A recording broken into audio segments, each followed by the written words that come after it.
Hello and welcome to the 4th episode of the Thicc Bois podcast. My name is Gary. This is my brother Wesley. Hello, everyone. I'm glad to be back here recording again. We had to take a little bit of a break because your boy got COVID. Yeah. I'm glad to be back as well, and I'm glad that nobody is deceased from the vid. It was really great that neither me or my wife died. Yes. Yeah, that whole experience was I don't know if I was ever really worried about like what was going to happen to me. But there was one moment where I was like, I heard this thing's killing fat people.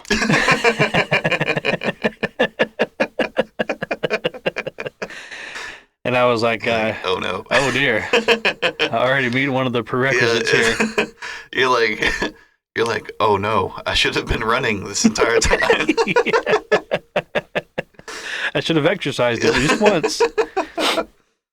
No, but it was relatively mild. It was kind of like having a cold. Yeah. Well, it's sort of in that same family though, isn't it? I believe so. I remember watching a YouTube video about the way coronavirus actually attacks like your respiratory system. Mm-hmm. Apparently it attacks your DNA. Really? Yeah, which is pretty wild. I mean, I'm not a biologist or virologist or anything. Yeah. I watched a YouTube video, so I don't know what I'm talking Probably about. from like Thicc Bois Rick 199. Like, yeah, he knows what he's talking about. Oh, by the way, speaking of thick things, have you searched for our podcast on anything? I've searched for it on Spotify. I found it there. Bless you. Okay. Do I need to leave? The reason I bring it up is because I searched for our podcast a while back, and I found like 2 or 3 other podcasts called Thicc Bois Podcast. Yeah. And I was like, whoops. I mean, well, there's one that I know of, but they recorded like one episode like 3 years ago. Oh, okay. Yeah. So they're probably not going to come after us. Yeah, I don't think so. I don't think anybody's going to come after us. I don't think so. But if you're trying to show somebody our podcast, just tell them to look for the one with the purple and the 2 cartoon men. Yeah, that's us. That'll be us. But yeah, that was one thing I didn't really look into. Like the term is called ESO, or SEO. Is that it? Search engine optimization. Yeah.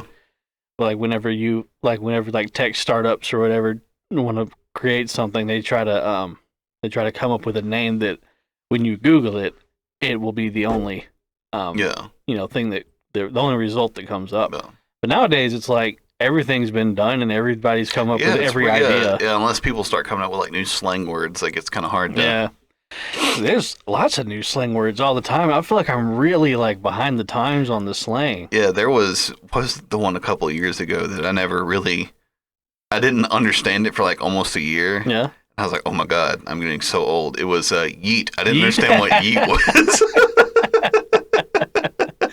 Yeah, I think yeet's very nuanced, isn't it? It's like, it just means when you throw something. Yeah. And that's a strange thing to come up with a slang word for. Yeah. And it's very odd. I think it actually came from a Vine where like a girl, I think she was like in like a school hallway, and she hucked a can down the hallway and she shouted yeet.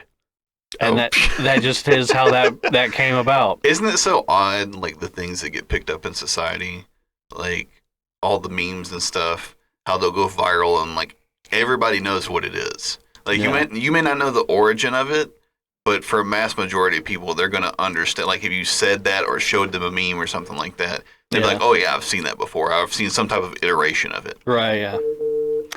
Yeah, that, God,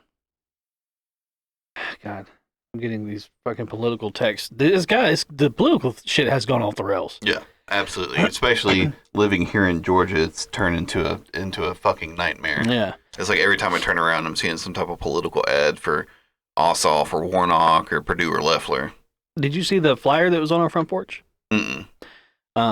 we've had people coming up and down our neighborhood, like for the past 3 weeks, like handing out flyers and stuff. Yeah. You used to be like, I hate both of them. Yeah, I hate all four of them. Yeah, I'm just so sick of this fucking all these political things. Asteroid 2021. Yeah, the ads and the flyers and the ads are the worst. I don't see ads for anything else other than, make sure you go vote, Georgia. What's going on? Is Georgia having what's the thing with Georgia right now? Because the whole nation seems to be focused on. Yeah. This. So as I understand it, is there the only 2 seats left open for the Senate, I think, are from Georgia, and I think because it's like a runoff. So if I'm not mistaken, I think they voted on it in November when they voted on the presidential election. Yeah. And I don't believe that anybody eclipsed 51%, which I think is required in order to win the seat. There's a percentage they have to go over before they just give them the victory. If not, then it goes to a runoff, where those are the only 2 that they, if I'm not mistaken, those are the only 2 that you can vote for. Yeah. So voting, when you go in, I think there's how many of our seats they're taking? So 98. And so I think it goes to the Democrats and they have 51 seats, so they own the majority in the Senate. So the reason why everybody's pushing it is because then they'll have majority in the Senate, they'll have majority in the House, and they'll also have the presidency. Mm-hmm. So, and you got to have majority in the House and the Senate if you want to get anything done. Correct. I think that's why Donald Trump was able to push so much stuff through, is because if I'm not mistaken, he had the majority in the Senate. I think in the House it was still Democrat. Was it? Yeah. I thought it was pretty red on both sides. The 2016 presidential election was quite the upset. Yeah. I remember going into bed the night before and thinking to myself, there's absolutely no way. Oh, yeah. That Donald fucking Trump is going to win this thing. The thing is I really thought of him as more of like a meme candidate. Yeah. Like, I never really considered him. I really think that meme magic has a little bit to do with why he got elected in the first place. Well, I think a lot of it, too, is just everybody hated Hillary. Yeah. Like, she's like the worst candidate to have like ever run for office. Like, there were so many people that hated her. Yeah. Then she spit an egg. Yeah. Do you remember the egg thing? I do remember that. I also remember when she had like an interview or something, and I think it was like the Breakfast Club with like Charlemagne and all them, and then she was like, I always carry a bottle of hot sauce in my purse. What? Yeah. I was like, oh my God. Did she really just say that? What the hell? I was like, you pandering bitch. She could have just been like, pour me some Henny. Yeah, like, what are you doing? To me, the first one, or the worst one, was Pokemon Go. How about Pokemon Go to the polls? Yeah, oh my God. Just so out of touch. Yeah. Well, it was sort of like, was it this year or this past year? I guess it's 2021 now. In 2020, Biden went on, I think it was the Breakfast Club again with Charlemagne. Biden did? Yeah. And then he was like, if you don't vote for me, then you ain't black. Yes, yeah. I remember that. Wow, like, really, that's for you to decide? Yeah, I was like, whoa, okay, that's bold. Yeah. Bold move there, Joe. A lot of, it's just the politicians and the congressmen and women and everything are so out of touch with. Oh, yeah, they have no clue what's going on. With, like, the social zeitgeist of, the American culture. Yeah. Like, there's a couple, like, a lot of the younger ones kind of get it, like, who's, AOC. AOC, she streams. Yeah, she streams on Twitch, doesn't she? Yeah, I'm pretty sure she does. Which is like, if you're trying to get the young people, you got to go where the young people are. Yeah, exactly. And that's the thing too, is like, and even it's different with the new generation as opposed to our generation, where our generation was on YouTube and all that kind of stuff, watching videos. These kids are doing stuff differently than even we did it. Like, they're on Twitch, they're on TikTok, they're on all these different platforms. Yeah. And it's like, really, even like the 10-year gap is so different. Yeah, it's like really after Facebook, like I stopped trying. I was like, yeah, I like having Instagram, but I don't really use it anymore. It's like I never use Snapchat ever. Yeah, I think I talked to like maybe two people on Snapchat, and like the rest of what I do on Snapchat is just clearing notifications. Yeah. And I had that thought the other day. I was like, why don't I just delete this thing? Because like I don't really use this at No, all. absolutely not. Yeah, it's sort of it's just one of those things where I was like, I really don't feel like keeping up with like 5 different like social networking Right. platforms. Like that's not. I don't feel like jumping between all those at all times. Yeah. I've got I'm really unfamiliar with Instagram. Instagram's really just like pictures. That's really all Well, it yeah, I is. mean, Yeah. I understand like that was just like that was first and foremost was like an image sharing platform. But like every social media outlet kind of has like this own subculture Mm-hmm. that like all the users adhere to. And when you're new to the platform, it seems alien to you Yeah. because you're like, well, why are people why do people react this way to that thing? There's a lot of nuance there that if you hadn't been there since the inception of that platform, you probably aren't going to get No, it. you're not gonna understand. Well, it's sort of like the best example that I can think of is like Reddit with like emojis. Mm-hmm. Like you get trounced by anybody on Reddit. It doesn't matter what subreddit you're on. If you go into a post and use a bunch of emojis, they're gonna lay into you. You know, And it's so weird. Like I don't. I I have this like love hate relationship with Reddit Yeah. because Reddit is Reddit is a great way to learn about things. Yeah. As far as like if you're starting up a new hobby, Mm-hmm. but there's no quicker way to kill your your desire to get into a new hobby than to go to the Reddit for that hobby. Like the other day, we were watching something. Oh, I remember what we were watching. We were watching Fat Man, which was that Mel Gibson Santa Claus action killer thriller. Yeah.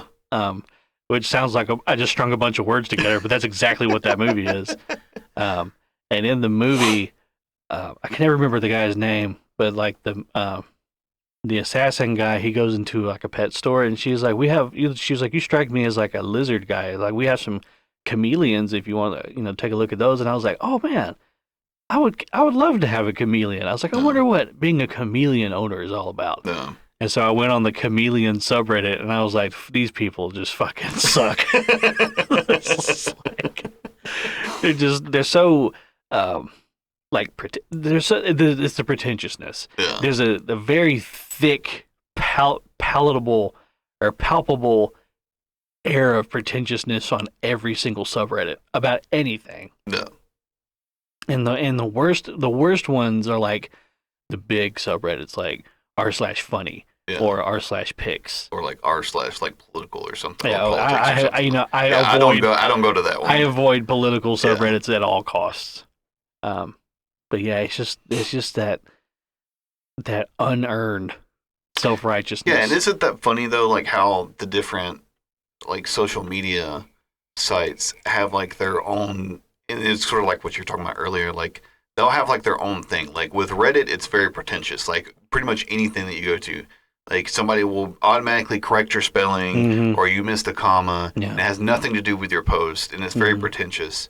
It's like they're constantly on the lookout for things that they can correct. Exactly, and then it's like we all know what Facebook is about. That's just everybody yelling at one another. Yeah, that's just see how many people you can make mad in a day. And then Which I'm pretty good at. Yeah. So exclusively what I use Facebook for is just pissing off strangers. And then if you go to like Instagram, all that is like girls like showing their asses, and then like people comment like "Yes, Queen" and like all that shit. And then I don't use Snapchat, so I really don't know what that's all about. I think Tumblr's for furries. I don't really know.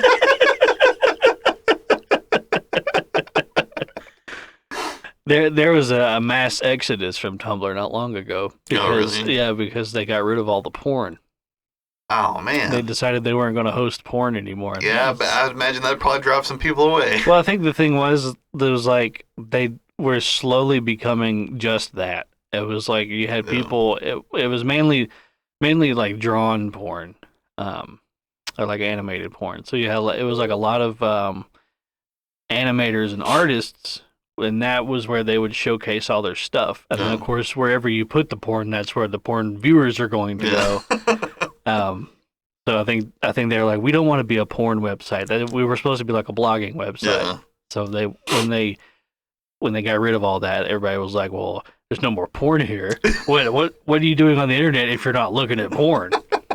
So they all left, and there was like, I remember a lot of artists. The thing about artists on Tumblr was like, a very safe, spacey kind of thing. Like everybody knows like the whole Tumblr joke, of like the SJWs and feminists or whatever. But they were looking for new places to go, and people kept telling them to go to Newgrounds.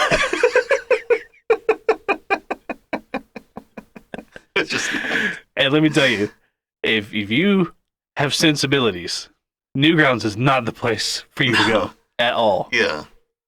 No, it's like all of them know what 4chan is, so they couldn't send them there. Couldn't go there. Yeah. You talk about a fucking cesspool. 4chan is a fucking cesspool. It really is. Really, all of them are.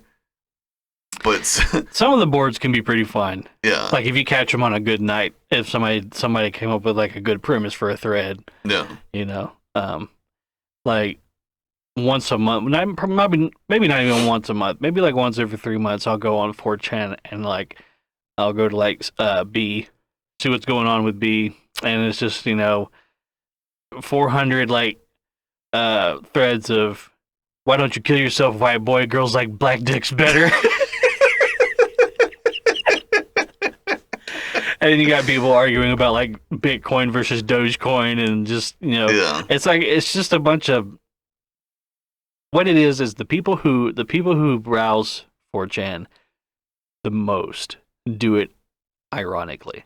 Yeah, absolutely. Well, they're there to troll. They're there to troll, yeah. And so, but the people, I don't think there are people who are like, oh, 4chan's like my favorite social site. Yeah.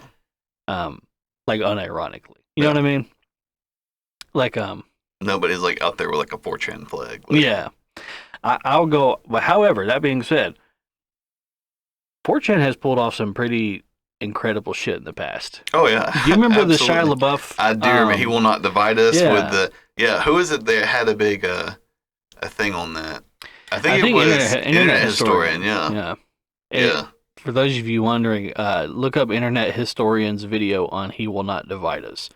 It's amazing. Yeah, he breaks down what happens. The short and skinny of it is Shia LaBeouf put up I think at first it was a webcam with a 24-hour feed somewhere in New York, and all of these things he was doing were supposed to be like like artsy art pieces or whatever, like live art. It was like right after the election, right? Like that was. It was before, like right before and during. Yeah. What it was anti-Trump. It was an anti-Trump thing. Yeah. And so he put it up. He put this webcam up in somewhere in New York. Yeah. I'm pretty sure. And the idea was that people who were anti-Trump would go there and like scream at Trump through this little webcam. Yeah. Well, much to nobody's surprise, yeah. It ended up being a bunch of trolls who went there, and I don't know if any of these people were actually in support of Trump. What they did was they saw it as an opportunity to pick on people who cared too much. Yeah, exactly. Which is really what everybody does. Yeah. It's like I've had a couple people ask me like, or have told me like, I can't pin down what your political views are because like I'll see you in threads like, shitting all over liberals, and then immediately turn around and start shitting all over conservatives. And I'm like, well, it's just the people that care too much. If I know I can get a reaction out of them, that's who I'm going to go after. Exactly. It's because you have to realize that you're on the internet arguing with a stranger. Yeah, exactly. You're not going to sway anybody's opinion. Somebody that you'll never meet. Yeah. And so why wouldn't I go on there and just fuck with them? Yeah. It means nothing. It means nothing to me. It means everything to them. Yeah. Yeah. Anyway. I gained nothing to lose here. Yeah. But so after the webcam debacle, then he went to the flag. Was that it? Was it the flag? Yeah, I think it was like the flag, and it was like another webcam that was like pointed up at the flag. That's right. Yeah. He put a flag out in the middle of some field in like Tennessee. Yeah. Just some nondescript. Yeah, but didn't disclose the Cornfield. location. Didn't disclose the location. And he had a webcam pointed up at it from the ground. And the fine folks on 4chan analyzed the flight patterns of the airplanes overhead and triangulated the exact location of that fucking flag within like a matter of hours. Yeah.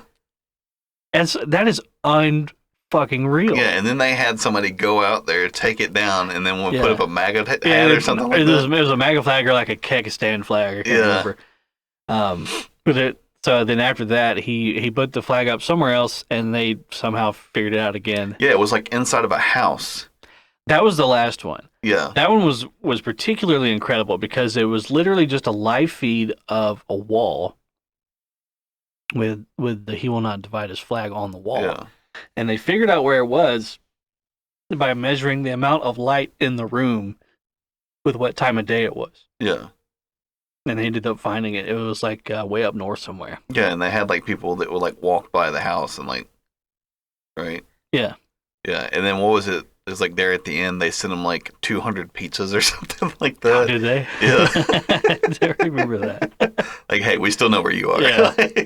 It's just incredible the amount of shit that the things every now and then, like the majority of the time 4chan is just a bunch of trolls and idiots and racists and whatever. Oh yeah. But every now and then they pull off something incredible.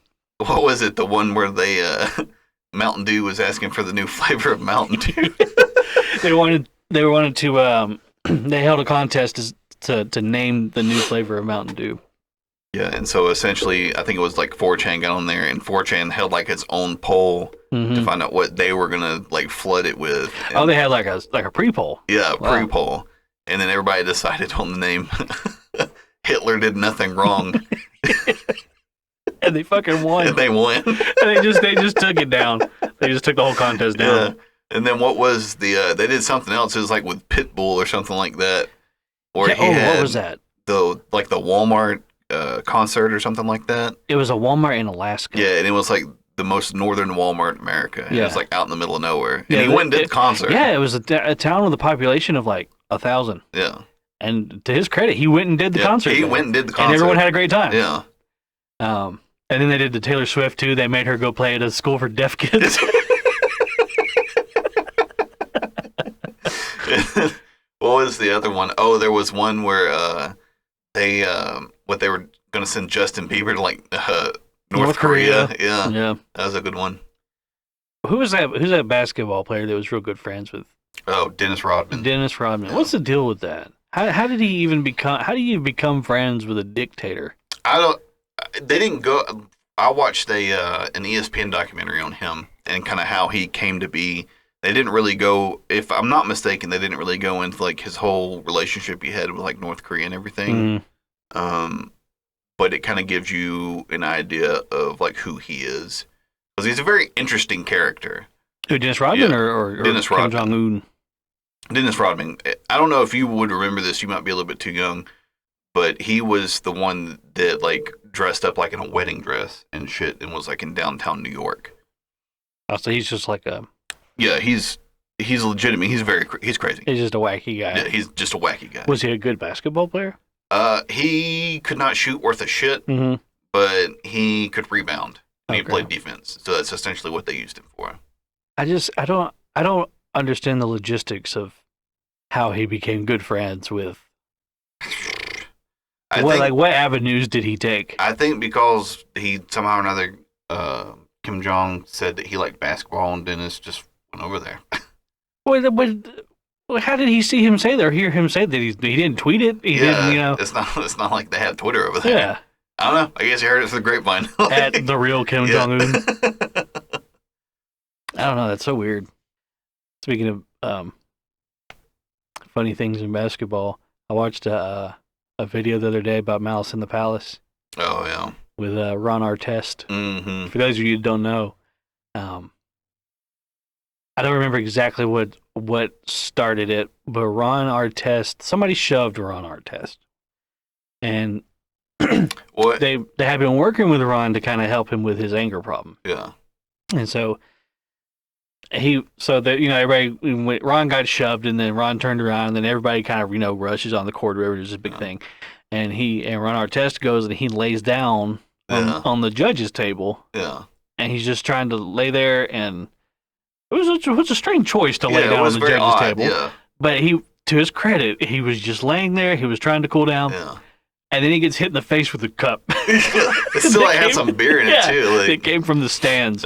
Somebody up in the stands threw their cup of beer, and it hit Ron Artest right in the face. Yeah. and then he just freaked out. And then he just went full-on Hulk mode. And Ron Artest runs up into the stands and just starts wailing on the fans. Yeah. Now, funny thing is, the guy that he ran up there and punched was not the guy that threw the cup. It was the guy next to him, or behind him or something. But that was the guy that Ron saw. Yeah. So he ran up there and he attacked that guy, and you can see when Ron's coming at him, the guy's like, "Why did they?" Yeah. I think Bill Burr said it best. He said watching professional athletes beat the shit out of unexercised fans was one of the best things he's ever seen.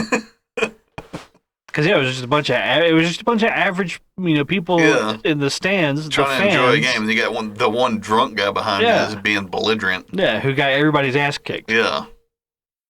And apparently afterwards, after they had got everything calmed down, because it went on for 45 minutes. It went on for a long time. Yeah. They had to evacuate the building because it was just turning into a full-on brawl. Yeah, now the fans are fighting back. Yeah. You get 7 people fighting Ron Artest. Apparently when they were in the locker room, they had kind of corralled all the players into the locker rooms or whatever, and Ron Artest looked at one of his teammates and said, "Do you think we're going to get in trouble?" He's like, "Yeah, Ron, I do think we're going to get in trouble." I think so. Yeah, I think we assaulted a bunch of people, so probably are going to get in trouble for that. That's sort of there was, I don't remember who the game was against. I know it was the Cleveland Browns. And there was a bad call. And then so the fans started throwing beer bottles out onto the field.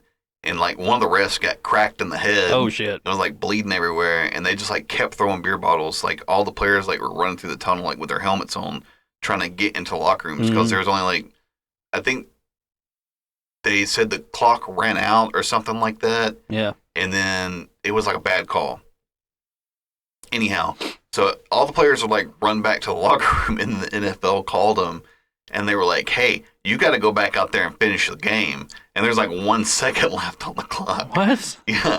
And all the starters were refusing to do it. So both teams just picked 11 people, third stringers, and just sent them out there. Like cannon fodder. Yeah. And people were booing and throwing beer bottles out. I like to think the guy that walks through the stands with the snacks or whatever. Yeah. He's just selling beers like crazy, and people are just knocking them down to the field. They're not even drinking anything out of them. There's a lot of instances of that, of the crowd taking control. Yeah, that happens in soccer all the time. Those riots and stuff that they have. Yeah. I remember seeing all kinds of videos where soccer riots would happen, or the fans would go so fucking nuts in the stands that the stands would collapse. Imagine you're on the bottom floor of the Georgia Dome, and then the level above you just fell down on top of you. Mm. But there was that wrestling match. I don't remember who was involved or what, if it was WCW or whatever, but they kept throwing chairs into the ring. Oh yeah, I remember that. The folding chairs. Yeah, they threw 40 or 50 chairs. Yeah, they had thrown so many that they were piling on top of each other and sliding out of the ring. Yeah, and then there was that Smash Mouth concert where they kept throwing bread at him.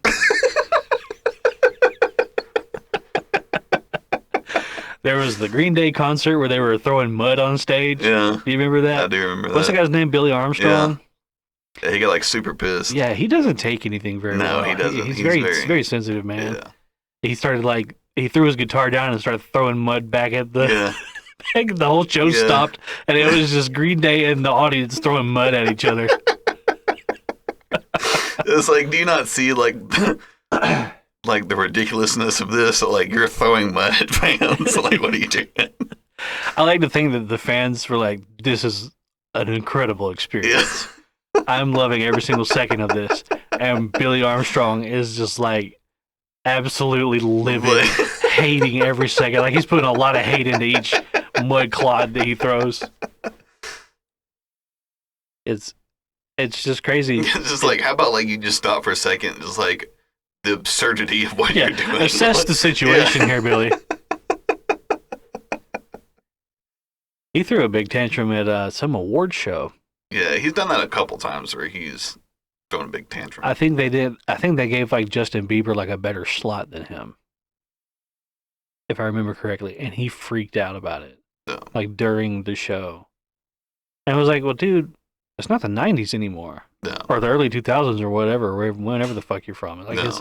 it's 2012. No. Justin Bieber is the biggest thing No. in entertainment media right now, so of course they're going to give him a bigger slot than you." Exactly. Well, that's the thing too. Is like, I just find it odd that, and it might be different because what I listened to was late '90s, early 2000s. Yeah. But like, I really don't see many rock bands anymore. Like, they weren't big like they used to be, like in the '90s. When I think about like Pearl Jam and Nirvana and Alice in Chains, and you had Pantera. I mean, and it might just be because that's what I was listening to, so I just assumed that they were larger than that. But then one of the largest concerts ever held was it the Gods of Rock or something like that, or the Gods of Metal, somewhere in Moscow, Russia, I think it was what it was. You talking about Metallica's show? Yeah. Yeah. And there was over 1 million people in the crowd. Yeah. Have you seen the picture of that? Yeah, it's absolutely insane. It's, for anybody wondering, you should look up the picture.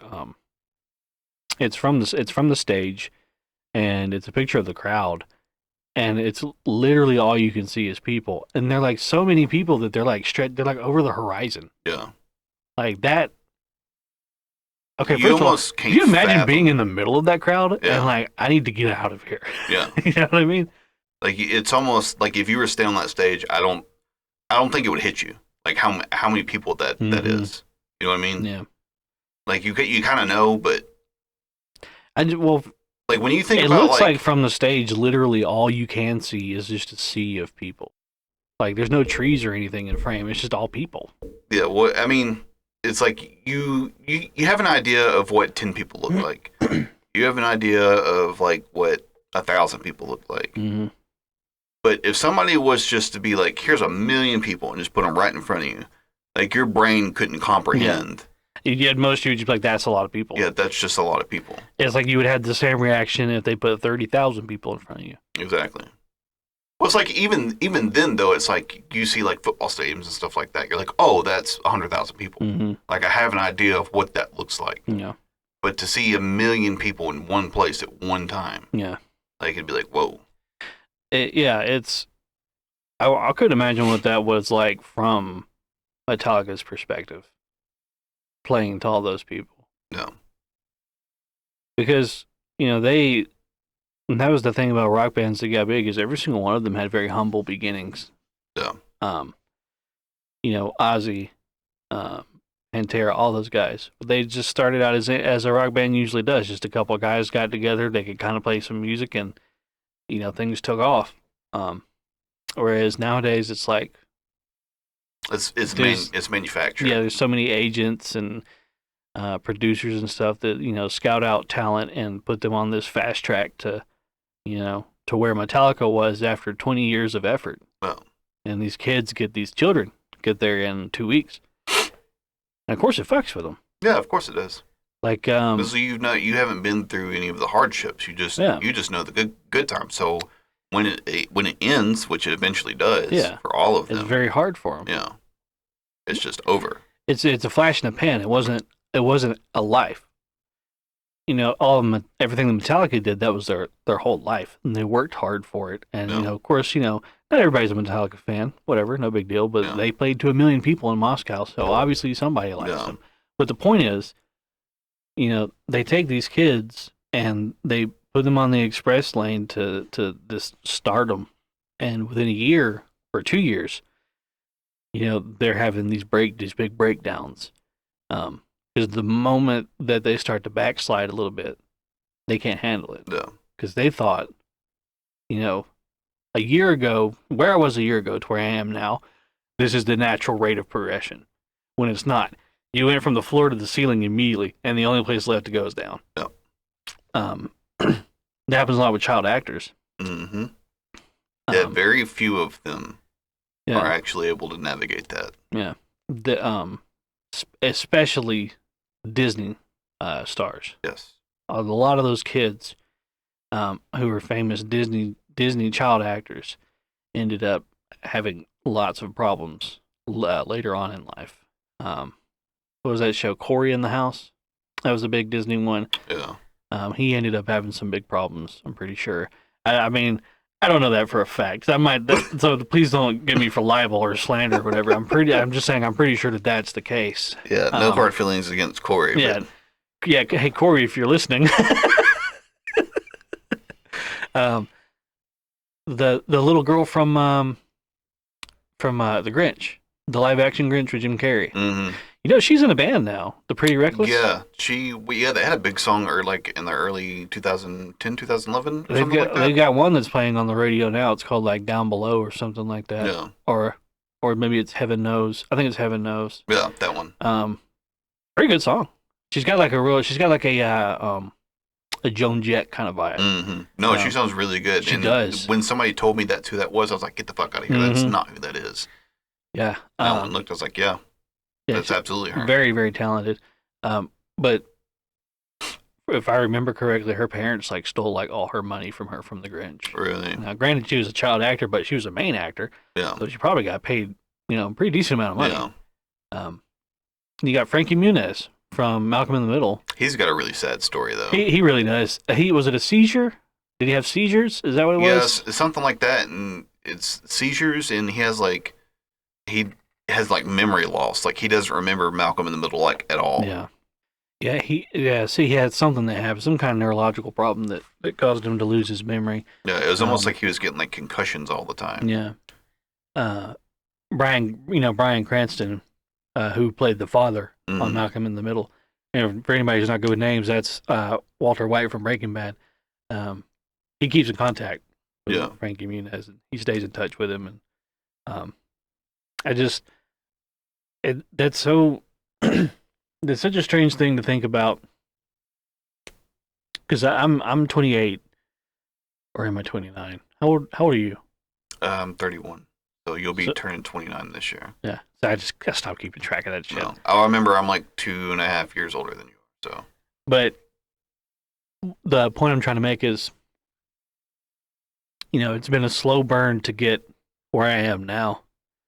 And I live very modestly, like many Americans do. Yeah. I could imagine that's a whole different world to live in when you're a child, and then all of a sudden you're rich. Oh. Because, and I don't mean rich like, a net worth of like $200-300 million. I mean, Frankie Muniz probably, by the time he finished with Malcolm in the Middle, if I had to estimate, probably had like 10 or 20 million or something like that. Yeah, probably like something Which, like that. Depending on your lifestyle, where you live, cannot be a lot of money. Yeah, like if you're living in like California or New York City or something like that. Yeah, absolutely. But, that money can go away really quickly. Mm-hmm. So say you're a child actor on a show until the age of 15, 16 years old, and the show ends, and say you don't get any more work after that. Everything just dries up. And everything just dries up. You've kind of already had a taste of the finish line. Yeah. You're kind of living on the finish line for like the formative years of your life. Yeah, you're trying to get to like Tom Cruise level. Mm-hmm. You're almost there. Yeah. You know what I mean? But you've topped out too early, right? So there's always progression, but there's always going to be regression, no matter what. And a lot of times for the kids, for the child actors, it's all regression. Yeah. It's like imagine when you first started learning to play guitar, you probably got the best really quickly at the beginning. Mm. And it's like, and then after a while, It starts to slow it down. slows down. Yeah. Just like with anything. Mhm. Anything you get better at, the more you do it at the beginning, the quicker you pick things up. Yeah. Picking up the easy stuff, Mhm. right? Whereas like towards the end, you're getting into more complex situations and that kind of stuff, and it begins to slow down. And I think a lot of them, with it being coming so quickly, they don't know how to handle it when it slows down. Right. You know what I mean? Mm-hmm. Like look at Lindsay Lohan. Oh yeah. Yeah, the perfect example. Like I think she's like smoking crack or something like that at one point. It's so amazing to me that like rich people get hooked on crack. Yeah, why crack? Yeah, why crack? What was Maybe like the a bit more highbrow of a drug. Yeah, like coke. Like I'm gonna smoke this rock. Yeah, it's well, we as the viewers and the fans and the audience, whatever, we kind of consume everything. We milk everything for what it's worth. Yeah, absolutely. And people can only give you so much. So you kind of run these actors and these entertainers dry. Yeah. And then when their life totally changes like that, it's just right. Well, I mean, it's the same thing with Hollywood up until coronavirus, but it was the same thing with Hollywood, where it was every week it seemed like there was a new movie coming out. Yeah. And it's just like, unless it was like a blockbuster, I never really went to the movies. Yeah. I was like, I'm not going to go to the movies and watch this when I know for a fact that within a year it's going to be on some streaming website. It's going to be on Hulu or Netflix or something like that. Yeah, me and Mary were talking about this the other day. I feel like when we were kids, we were constantly seeing advertisements and trailers for new movies that were coming out, and it seemed like there was always something coming out. Some big name, something or another. And nowadays, it seems like that activity has really fallen. Like, there's nothing coming out anymore. Yeah. Like, and movies are made really quickly now, but they're kind of few and far between. Yeah. And I would imagine that the majority of that is because of streaming websites. Yeah. Or streaming platforms, Netflix and Hulu and stuff like that. Like, so many actors and directors or whatever are kind of have like this mass exodus from that traditional Hollywood like movie making style and process or whatever, and have moved on to this going straight to Netflix type of thing. Mm-hmm. I know that Adam Sandler he did a contract with Netflix to do like several movies. No. I'm pretty sure he still has a few to go, but I feel like because those Adam Sandler movies are so different from one another. No. Like, have you watched Uncut Gems? Yes. I loved that. Really that is movie. A fantastic movie. It's very divisive. Yeah, it's like because, it took me a second to get used to the film style. Yeah. Like how they were filming it. But once I settled in, I think, wow, this is a really good movie. Yeah. Very, very, very good movie. And then Hubie Halloween. I have not seen it. Apparently, he set out to make the worst movie ever made. Is it worse than Thanksgiving? I've never seen Thanksgiving. You need to watch Thanksgiving. I've seen like the I've seen clips. Yeah. I've kind of got the gist of what Thanksgiving is all about. Yeah, but and you have like The Cobbler. Did you ever see The Cobbler? No. That's another Adam Sandler movie. That one's really good. But it's just he's kind of bouncing back and forth between like these really like explorative pieces. No. And then like these really reductive comedy like I'm pretty sure he made Hubie Halloween in a day. Like that's how bad that movie is. I was like, what was that one that was on Netflix there for a while that he did that was like a Western comedy that was God. Like it sucked, it was horrible. Ridiculous Six. Yeah, The Ridiculous Six. I couldn't make it through it. The only funny part in that entire movie is where that guy's swinging back and forth. Oh, where Taylor Lautner's he's being hung, he's swinging back and forth singing the Flying Trapeze. That was the only funny part in that entire movie. Yeah, I feel like the reason that those movies are so different from one another is because I feel like Netflix probably gave him like complete creative control over what kind of movie he wanted to make or could make or whatever. Whereas, in Hollywood, there's probably all these executives and shareholders and stuff that you have to answer to. And there's so many different green lights that your project has to pass through that it's like, well, you know, it's probably really defeating to have a project you're really passionate about, not only to have it shot down right at the very end or at the beginning of the process of trying to get it greenlit. Yeah. And so it was like, well, all these movies ended up being just a culmination of things to placate the executives or the board members or whatever. So it wasn't anything that the director was happy with. It was, what the marketing team was happy with, or what the executives and presidents were happy with. So I think that that's the reason a lot of them have gone to Netflix. Well, yeah, you're definitely seeing a lot more like big name actors going to Netflix to do movies there. Like I know, who was it? Chris Hemsworth did a movie there where he was like a he's like a special forces guy, Blackwater guy or something like that. Yeah. And then me and Mary watched that. I remember what it was called though. Yeah, and then there was another one. It had the kid that plays Spider-Man. What's his name? Tom Holland. Tom Holland. The Devil All the Time. Yeah, Devil All the Time. I haven't watched that yet, but I heard that's it was a good one. And then, what's the girl? It's the movie Hillbilly Elegy that's on Netflix. Yes, we watched that too. With the redheaded girl. She's in that. I don't remember her name, but Glenn Close played the grandma. Yeah. Wow. Yeah, the makeup that they did on her. Yeah. I didn't realize that was her. I've seen that person before. Yeah. Here in Georgia. Yeah. Well, I think we've got a couple of them that we're related to. Yeah, I don't remember what the name of the girl who played the mom was. I remember her from The Office. Yeah, she was on The Office. She was the purse lady that was selling the purses. That's yeah. And then she was also. Did you ever watch that movie with Mark Wahlberg where he was a boxer? The fighter. Yeah, she was his girlfriend. Yeah, she was his girlfriend in that. You can see her nipples in that movie. Yeah, you can. FYI. Yeah, FYI. But yeah, that was a good movie too. I mean, there's a lot of good Netflix originals that are coming out now. Yeah, I remember. Did you watch Bright?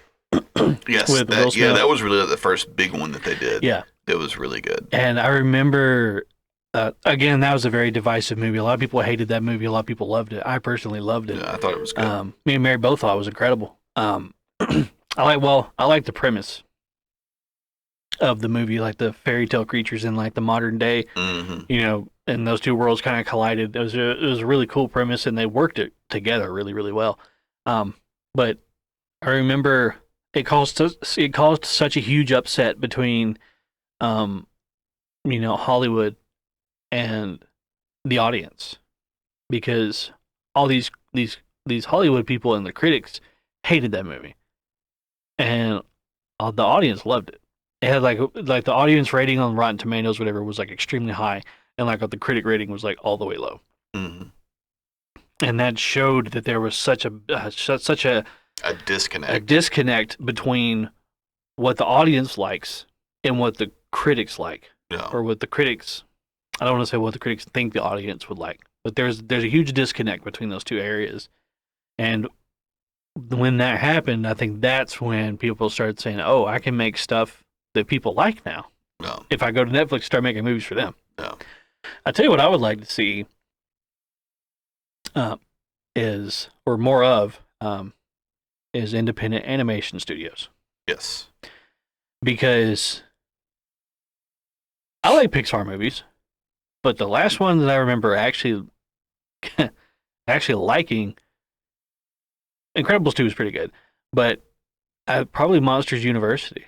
Yeah, that was a really good one. I like that. That was like the last one that I thought was worth a shit.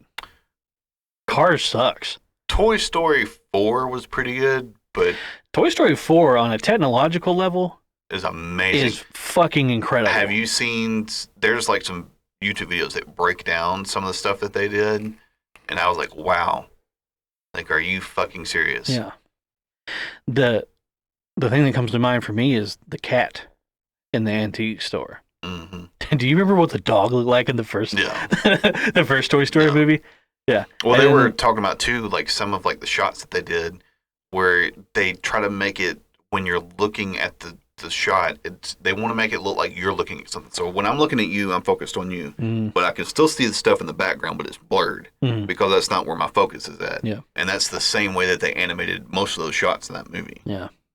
Which is, I mean, when you think, I was like, oh, they just create the whole thing and they don't worry about that. Yeah. But when I think about it, I'm like, wow, yeah, that is how they had to render like real-time lighting. Yeah.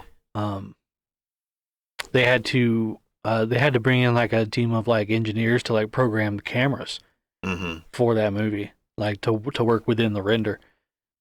And so much of that, it really shows. Yeah. Toy Story 4 has a lot of incredible shots. Oh. And, you know, when you're watching it as somebody who's just watching a movie, you're like, oh, this looks like Toy Story. Yeah. But if you removed the toys from it, yeah, you wouldn't know. It's just like I said, that scene. There's this one scene there's one shot they did where the cat is like stretching in like a ray of light that's coming through the window, and like the way the light displaces amongst like the cat's fur or whatever. I remember when I watched that and that scene happened, I was like, that was them showing off. Yeah. That's what that scene was, or that shot was them showing off. No. Because that is an incredibly resource intensive shot to do with, you know, all the different polygons on the cat with the fur. And then the light coming through and like all the dust particles in the air. I was like, that it probably took a month to render that scene alone. Yeah. I was like, so that, but what I would like to see what I would like to see is I would like to see more independent animation studios, especially with 3D. And the reason for that is because if there was a lot of it out there, it creates competition. Correct. And competition is good for the consumer. Innovation. Yeah. Competition is good for the consumer. So you would stop having these half-assed, you know, I mean, think from a storytelling perspective. You have a young daughter, so you've seen Frozen probably 500 million times. Yeah. Frozen is subpar. Yeah, the story is. Yeah. Very subpar. And it's like, okay, fair enough, it's a movie for little girls. Yeah. I'll give you that. But the original Toy Story was a movie for little kids. Now, you know, maybe not boys or girls in particular, maybe more towards little boys. Yeah. However, but all kids loved it. The themes that they explored in that movie were very mature. Like the identity crisis that Buzz and Woody both had. Yeah. You know, when you're watching it as a kid, you're just like, oh, it's a funny little, you know, movie about the toys coming to life, and that premise makes me happy enough. I'm a kid, whatever. But when you're watching it as an adult, you're like, you kind of start relating to all these complex feelings that the characters are having. However, and then on the other side, you have these new movies coming out, and it's just like these very milquetoast storylines. Very contrived. It doesn't really. Well, and that's another thing too, is that somebody brought this up, is that most, if not all, Pixar movies don't follow good versus evil. Mm-hmm. There's some other story that they're trying to tell there. There's something that they're trying to say. Well, that's what Toy Story 4 was. Yeah, without resorting to it being like hero versus villain. Mm-hmm. It's like they do it in Incredibles because it's the Incredibles, but there's still an additional story behind that. That's not the main point. There's a bigger theme. Yeah, there's a bigger theme. Like the theme in the first Incredibles was him trying to be a superhero without his wife knowing. Yeah, because she didn't agree with it. And it was like, you know, him trying to adjust from the lifestyle that he used to live to, like, you know, it's kind of like that when you're a young kid or you're a young person and you've got the whole world ahead of you. Then all of a sudden, years later, you find yourself like in this cubicle office job, and it was like he wanted so badly to relive his youth. That was the main thing there. Yeah. But at the same time, it was still a superhero movie. Yeah, well, they still had to work within the confines of a superhero movie, right? Yeah. Or it's like, even in, have you ever seen Toy Story 3? Was that, that's the one with the bear? With the bear. Yeah. So the bear acts as the main villain in the story. Right. However, that's not the main point of the story. The main point of the story is that they're all now having a crisis because they're no longer wanted, right? Yeah. So Well, it was Toy Story 3, I think, really compounded upon that little bit of storytelling or a little bit of backstory that they gave Jessie in Toy Story 2, where she wasn't wanted anymore by her owner or whatever, or her kid. And Toy Story 3 kind of took that little tiny premise that was in that movie and expanded upon it. Yeah. For all the toys. So there's I think that Toy Story is probably Pixar's baby. Oh yeah, absolutely. Well, we'll put them on the map. Yeah. So I feel like that's they gave that one. They put the most thought into those ones. But I just hear recently, it's like I haven't really seen anything out of Pixar that's really it used to be that every Pixar movie that came out would blow you away. Yeah. And it just hasn't been the case.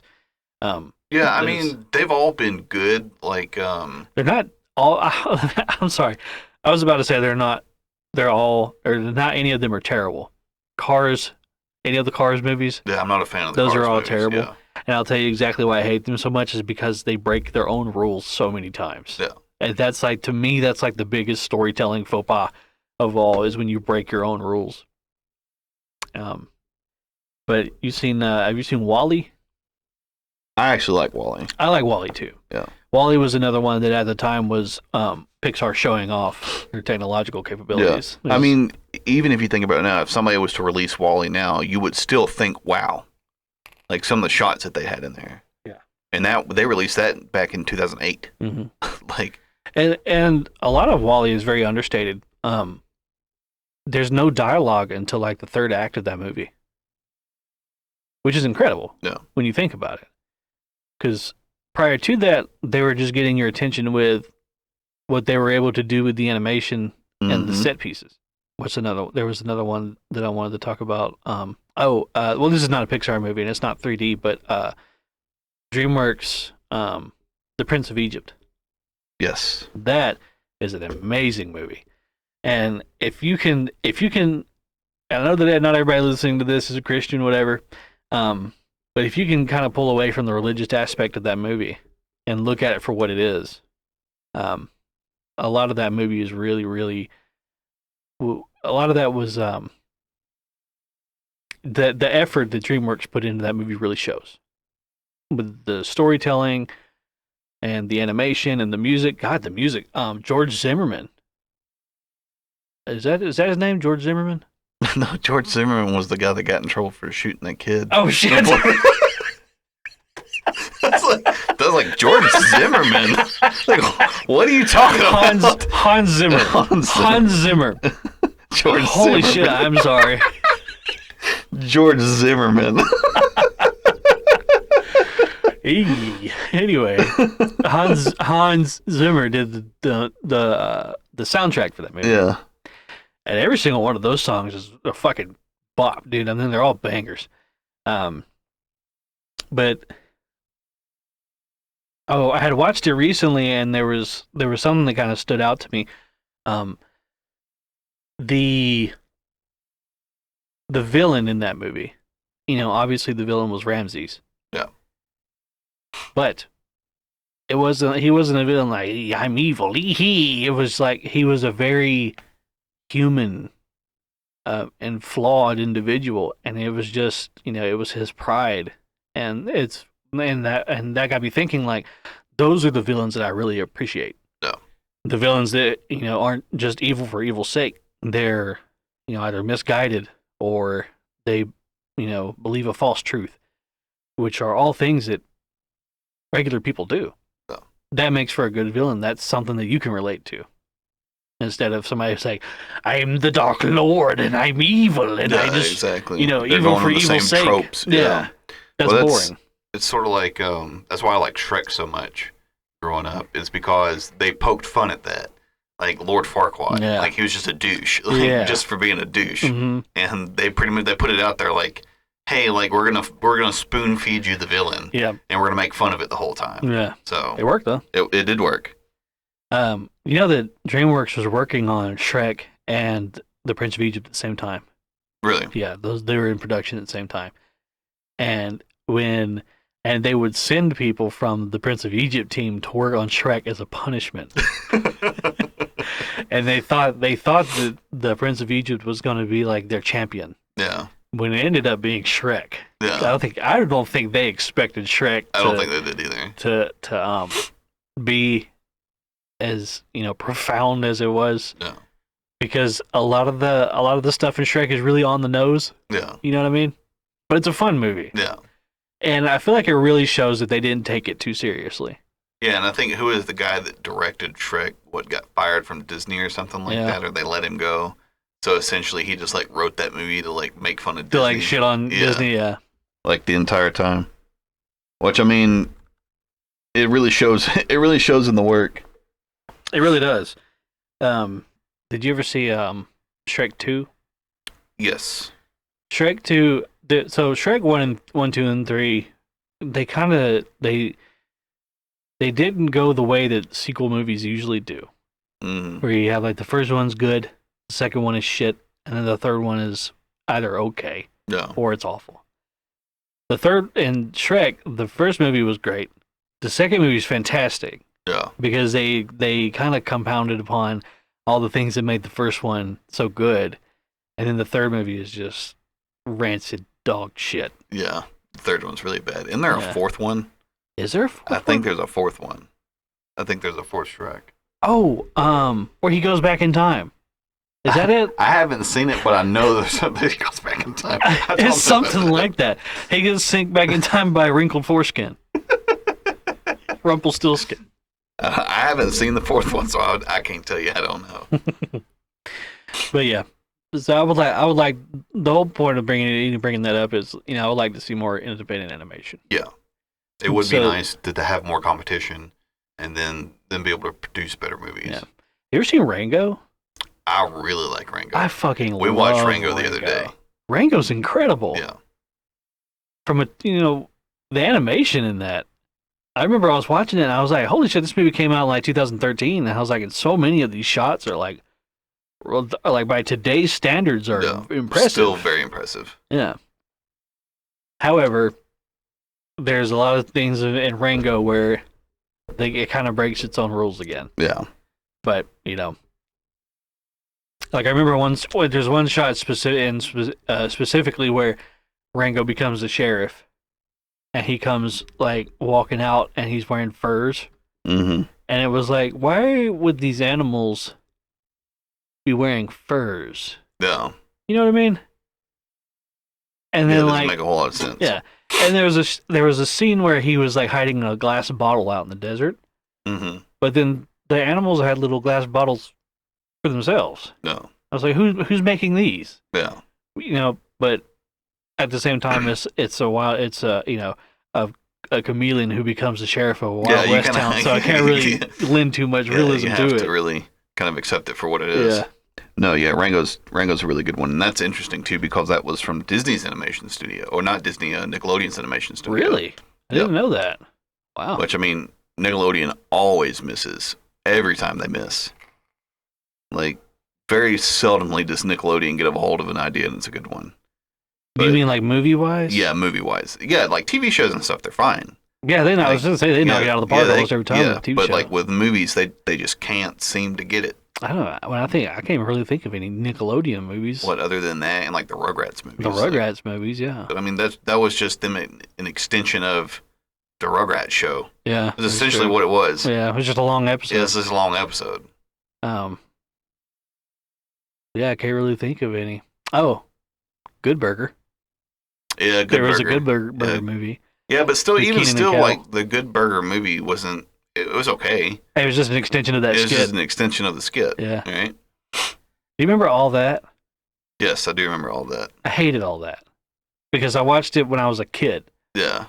and I was like, "Why am I looking at real people? Yeah, exactly. Where's the cartoons?" Yeah, like I've seen some people like have like closed caption like some of the funnier stuff they had said. Yeah, And I'm like, if I had been just a little bit older, I would have appreciated yeah, that. I'd appreciate it. Yeah. It's like was it when they had Drake and Josh, right? So like if that would have came out when I was younger, like as a kid, I wouldn't have liked it. Yeah. Because I'm like, this is a cartoon channel. Why am I watching something Why am I with looking real at real people? people? It's like if I want to watch something with real people, I'll go watch Power Rangers. I'm not I'm not trying to watch a sitcom. But because I was older, I got more of the jokes and I Yeah. appreciated it. Yeah. To me, when I was a kid, I always liked Cartoon Network better. Yes.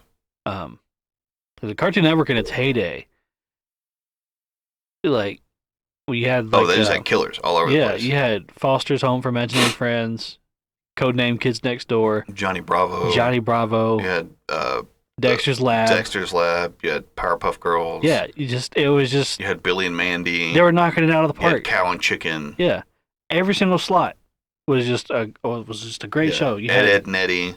Like, you sit there Samurai all Jack, yeah, Courage Samurai the Cowardly Jack, yeah. Dog. You sit there just all day. Yeah, and there was just great episode after Yeah. great episode.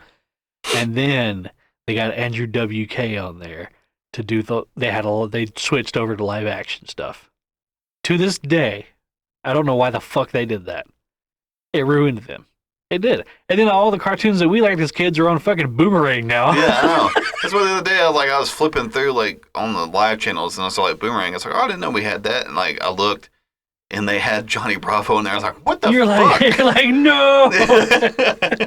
Like, I haven't gotten that old yet. I'm only Yeah. 31. Well, when we were kids, I remember Boomerang was just literally all it was Hanna-Barbera cartoons. Yeah, it was like And all Yogi Bear. Yeah, And, all of those Hanna-Barbera cartoons are interchangeable with each other. Yeah. Like, how many of them followed the Scooby-Doo structure? Yeah. You had Jabberjaw. That was Scooby-Doo. Yeah. Josie Josie and the Pussycats. That was Scooby-Doo. And it was just like, they're all reskinned versions of... yeah. Well, that's what they did with the Scooby-Doo. Jetsons, the Flintstones. Yeah, exactly. They're like, hey, instead of prehistoric, What about we'll future? do the future. It's the same thing, but in the future. Yeah. I don't know. It's really easy too to spot a Hanna-Barbera cartoon, like the The animation style. Mm-hmm. Whereas, you have like Johnny Bravo. So between like Johnny Bravo, Courage the Cowardly Dog, and fucking Cow and Chicken, all those are like wildly different. Yeah. But a lot of them were the same animators, Mm-hmm. or had a lot of the same team working on them.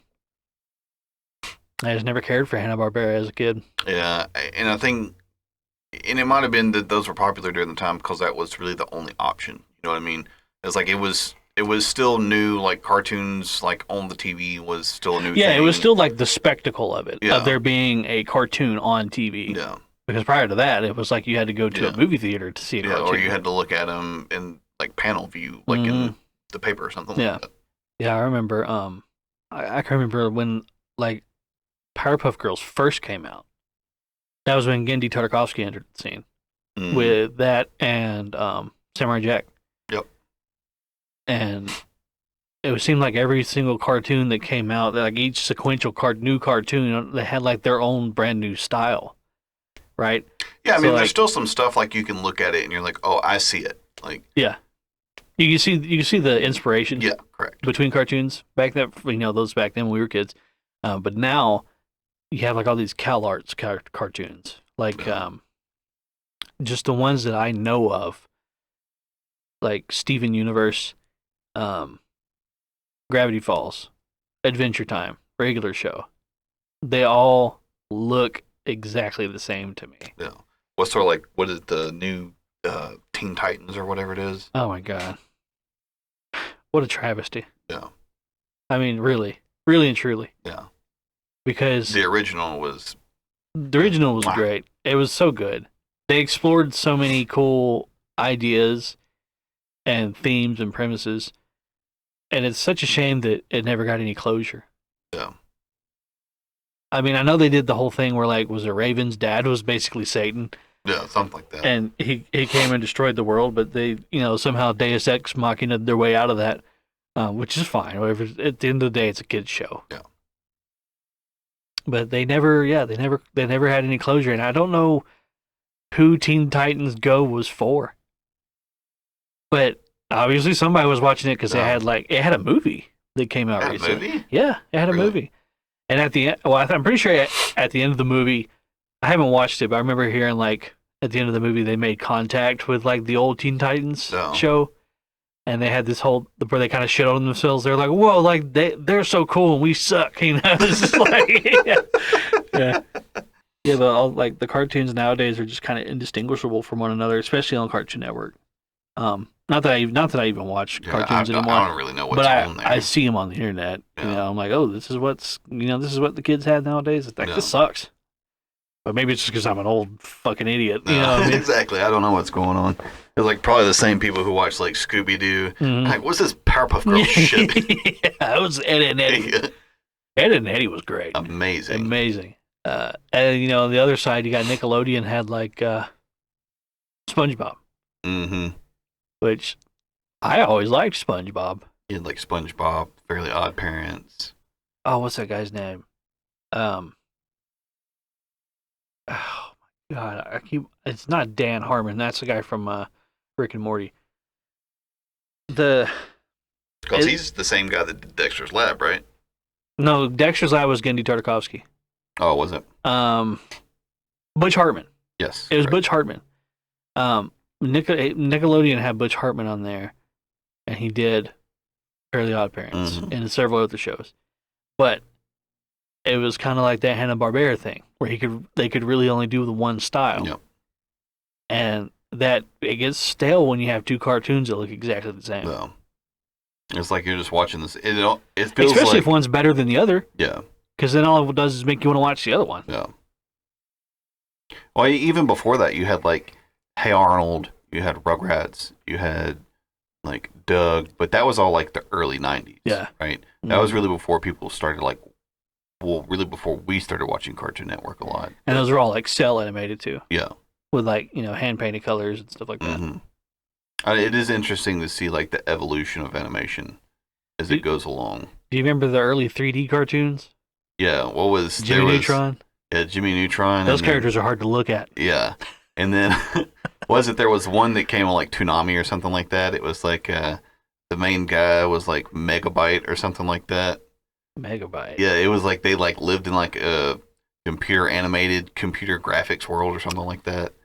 It was very obscure, and I only watched like a couple episodes. Are you talking about of that it. French anime Code Lyoko? No, it's not that. Where they had the big foreheads? No, it was it came on Toonami, so it was like they were fighting this guy all the time. And they lived like in a town called like Gigabyte or something like that. Oh, yeah. I can't remember. Like a bunch of really like on the nose. Yeah, Like, yeah. I mean, hell, it might have been a fever dream. I don't know, but I think I remember something like that. And then, of course, you had. Remember Butt Ugly Martians? Why does that sound familiar? You don't remember Butt Ugly I don't Martians? remember Butt Ugly Martians. Here, I'll pull it up for you. That is one thing that I really appreciate about like was it Adult Swim? It's just the amount of number one. I appreciate the absurdity of some of it. I do remember You Butt do Ugly remember that, Martians, yeah. Like I appreciate the absurdity of most of the stuff on Cartoon Net or on Adult Swim, but I also appreciate the different animation styles that they allow Yeah. on there. Yeah. It's like Adult Swim is just like, they just kind of throw shit at the wall. yeah, absolutely. You know what I mean? Yeah. Like, do you remember 12 Ounce Mouse? No, 12 Ounce Mouse was like drawn on notebook paper. And like, it had like 2 or 3 seasons. Really? Yeah. Yeah, that's the thing is like some of the animation, some of the stuff that gets put on there, I can't believe it has like multiple. Like, who would have thought that Aqua Teen Hunger Force would have been like one of the longest running shows for Cartoon Network? I loved Aqua Teen Hunger Force. And I think really like as like a cartoon, like as somebody who makes cartoons and televises them, I think they took a huge risk when they decided to do Adult Swim. You talking about Cartoon Network? Yeah, Cartoon Network. Yeah, because it's like that they own. Yeah, they're known it's the for same kids studio, shows. isn't it? Yeah, it's known Yeah. for kids shows, Yeah. but it's like ABC never stops being ABC. Yeah. You know what I mean? Yeah, So it's all- like they're responsible for everything that gets put on there. Right, yeah. Where Cartoon Network is like, hey, we're not responsible. Anything that Adult Swim does is their own entity. Yeah. After 9 o'clock, we're not going to be held responsible anymore. Yeah, you had Metalocalypse. Yeah, Metalocalypse. I mean, they showed like Family Guy. yeah. Like they had all kinds of stuff on there. I tell you, though, I remember the first cartoon I ever saw on Adult Swim was Space Ghost. Yeah, Space Ghost. Was it Coast to Coast? Space Ghost, Coast to Yeah. Coast. Which, have you seen the Space Ghost statue down the street? No. So, when so Ted Turner Drive, or maybe it was when they built a new Brave Stadium. Mm-hmm. There was a lot of like cartoon stuff in the old Brave Stadium. Do you remember that? I do remember that. I don't know what the relation was there, but it was Turner Field. What does that got to do with cartoons, though? Because Ted Turner owns CNN, which owns Cartoon Network. Okay. All right, that makes sense. Well, the person down the street got the Space Ghost statue. Oh, really? Yeah, but it was only like from the waist up. Yeah. But it was still like 15 feet tall. Oh. And they had it sitting in their front yard. They've got Sylvester the cat too, and something else. Really? Yeah. Yeah, it's literally like 2 minutes down the road. But it was just like, it looked like Space Ghost. It was buried up to his waist in their yard. And he's doing like this thing. Yeah. But now it has since fallen over and broken. Oh. So now he's like leaned up against a tree like. Yeah, but I remember watching Space Ghost, and I think that was the first one I ever saw on Adult Swim. And I was like, holy crap, like this is way different than. I didn't know cartoons could be this. Yeah. You know what I mean? And they had, was it the Brack or whatever it was? Brack, and then what was the one that was like the praying mantis that like played the keyboard or something was that like Brack? that? I thought Brack was the red one. Zorak. Yeah. Zorak was the praying mantis that played the keyboard. And you have Moltar, who was like the camera guy. Yeah. Yeah. What is this? Is this an absurd? It was like a superhero talk show in space, like a late night show or something like that. Yeah. Yeah, and it was like the editing was always really funny. It always seemed, it's kind of like, in retrospect, it seems like the Space Ghost Coast to Coast was a re-edit of an existing show that they dubbed over. Yeah. Like that's how it was presented. Yeah. But that's how they animated. That's how they made it from the get-go. Speaking of aliens. Ooh. Oh, yes. Yes. That's big alien news. Yeah, let's talk about aliens. So, apparently, give me just a second because I actually web archived the article. Oh, did you? That way I'd have the exact article. Hold on. Yeah, ladies and gentlemen, aliens are real. Oh yeah, they're certainly real. I even have a folder on my laptop, on my desktop. That says, man, you went full. That says they're out there. You went.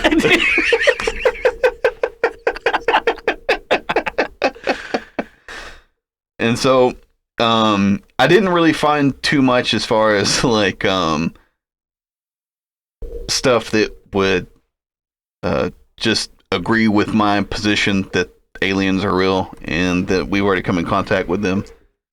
However, I looked up who this guy was. So if anybody who's unfamiliar, there was an article that was kind of very silently released. It was an Israeli article, wasn't it? It was an Israeli article that was, I think, in like their national paper or something like that, and it was in Hebrew. A very credible news source. Yeah, a very credible news source. So this wasn't like National Enquirer. Yes, correct.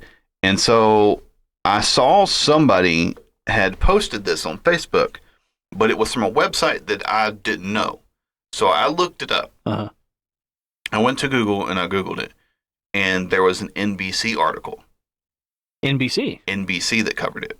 The guy's name is Haim Ashed. He is the Israeli ex-space security chief.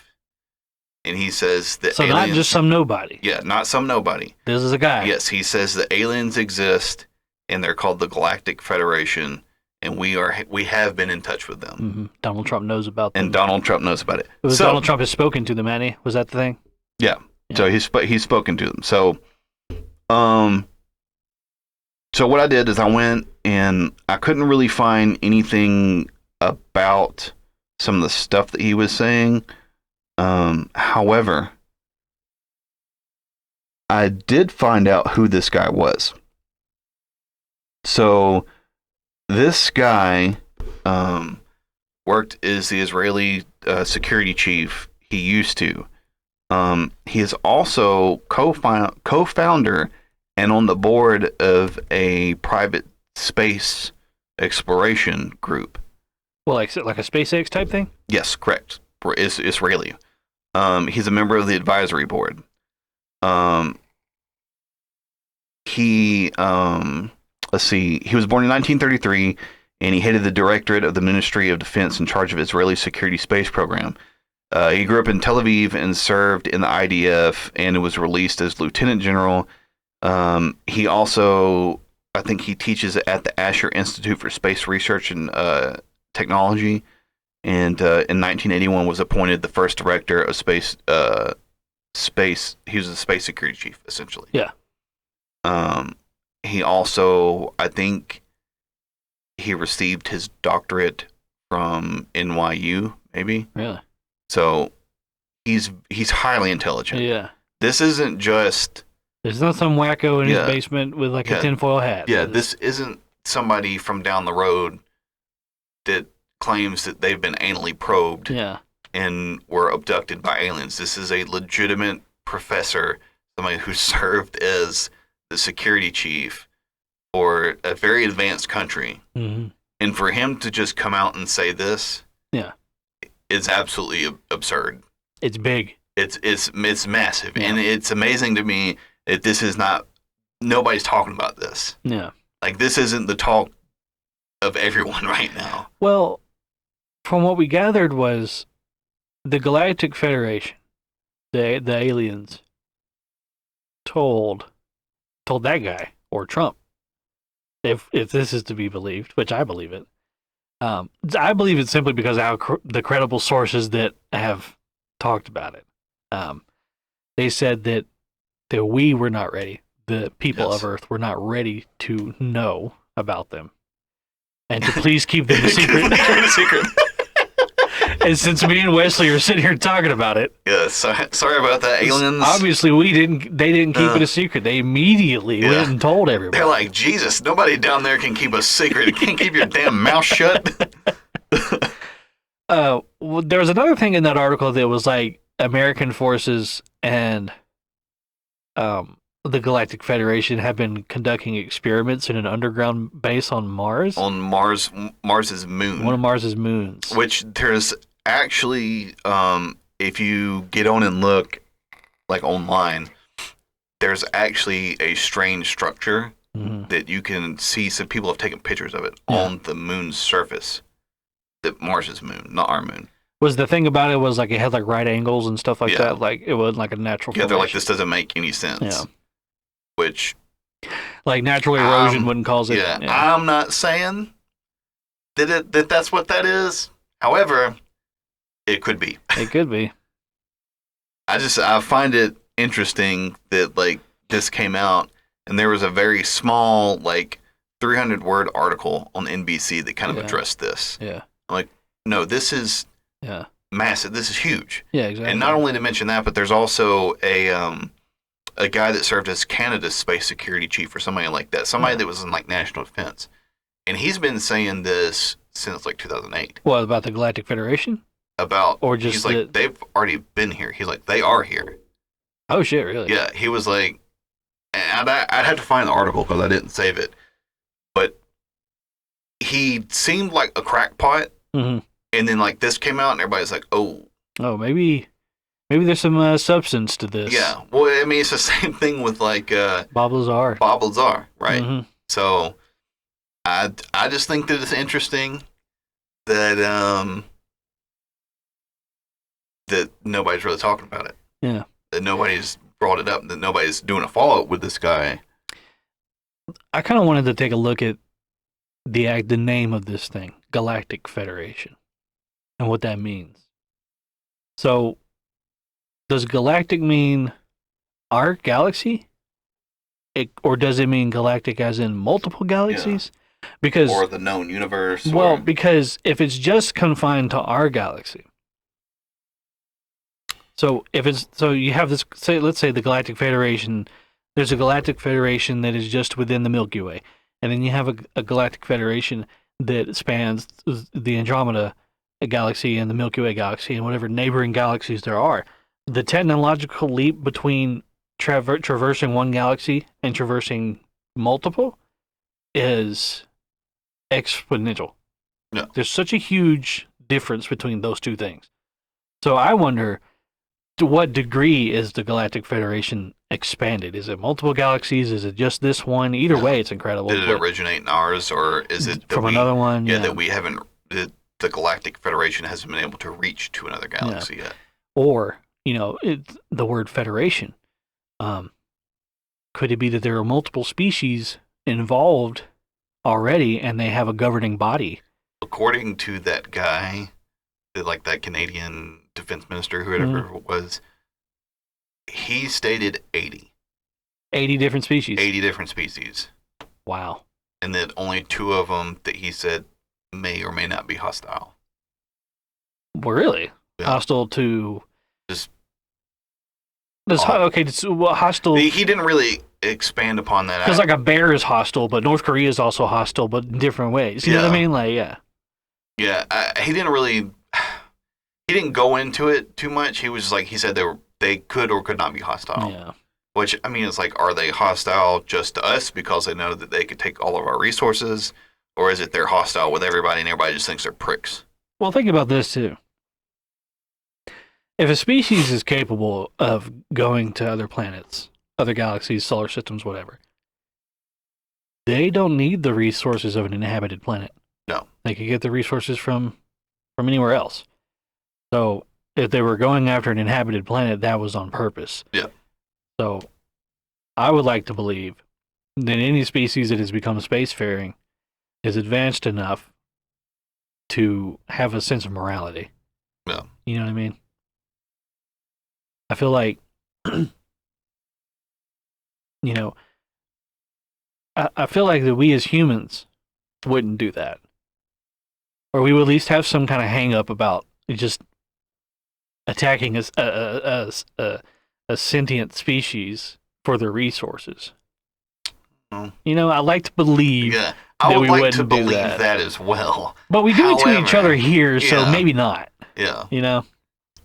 I mean, I would hope that we would leave everybody the fuck alone. Yeah. But I know that's probably not what would happen. I wonder how long they've been... Especially like once like politics and stuff got involved. Yeah. Yeah, you can bet. Like they need some freedom. Yeah. I wonder what alien politics are like. I wonder, there must be like constants, right? Like conservative and liberal. Because I mean, you would assume, but that's the only thing that we know, right? Well, I mean, so the conservative ideology is very traditional, whereas the liberal ideology is progressive. They want to expand and try new things, and and branch out. So, those aliens? There's probably some aliens that want to be traditional, and some aliens that want to be progressive and branch out and stuff. Yeah. So I wonder if there are like constants among political ideologies that are, universal between different species. Maybe. But if they were truly that transcendent, then I don't feel like they would have ever contacted us. Yeah. Because at that point it'd be like us, trying to bring a colony of ants into what we're trying to do. Yeah. You know what I mean? Oh no, it's very interesting to think. It's very interesting to think about. And an additional thing that I read the other day that the new omnibus bill that was passed by the Senate is that one of the bureaus has 180 days to declassify information on aliens, UFOs. Who gives them that deadline? Who has that authority? I'm not sure who has the authority, but I know that it was in the bill, and I know that the bill got passed. So within 180 days, there's going to be additional information that's going to be released to the public. Ooh, that's going to be spicy. Yeah, I'm excited. I am super excited. I'm really excited. When that article first came out, I was really excited about that. I was like, oh.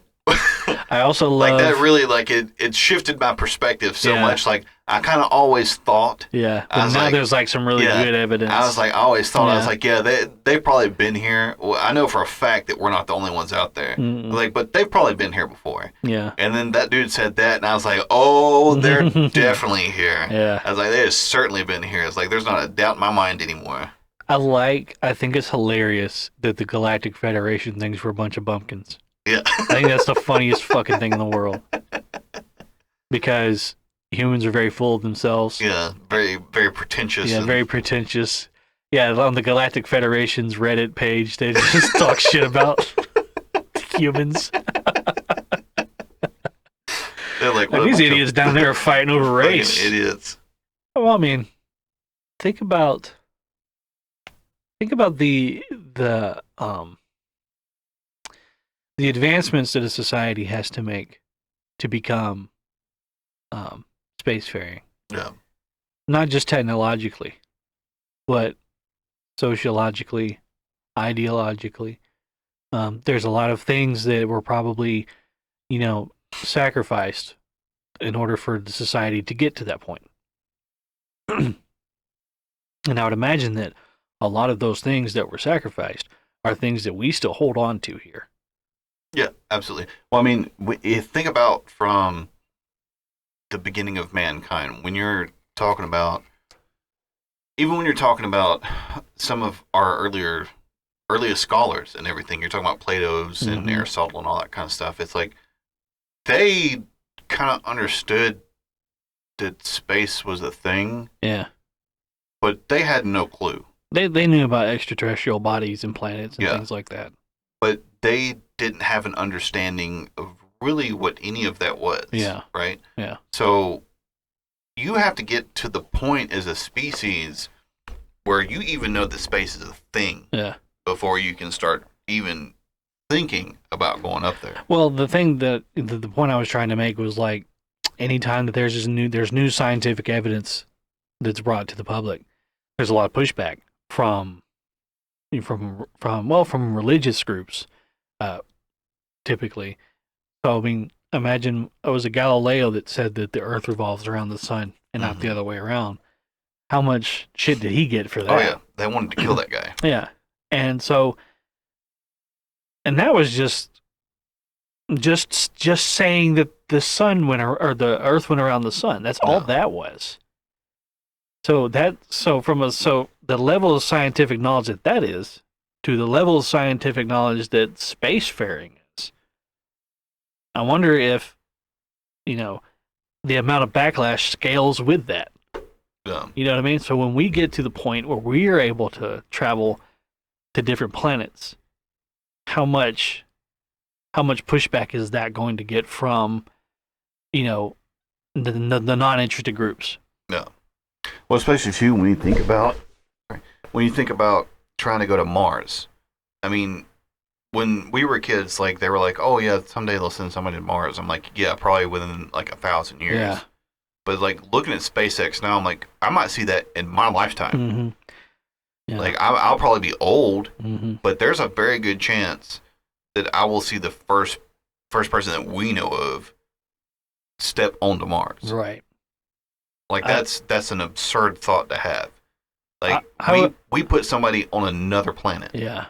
Like it's absurd to think that we put somebody on the moon. Yeah. But the moon's right there and you can see it. Yeah. You know what I mean? Yeah. It's like you kind of have an idea of what that is and like what it might be like to be on it. The moon's a lot closer to us than Mars is. Exactly. So. But like you think of Mars, it's like with the naked eye, if you didn't know, I don't know where that thing's at. Yeah. You know what I mean? Mm-hmm. Where it's like, it's crazy to think about.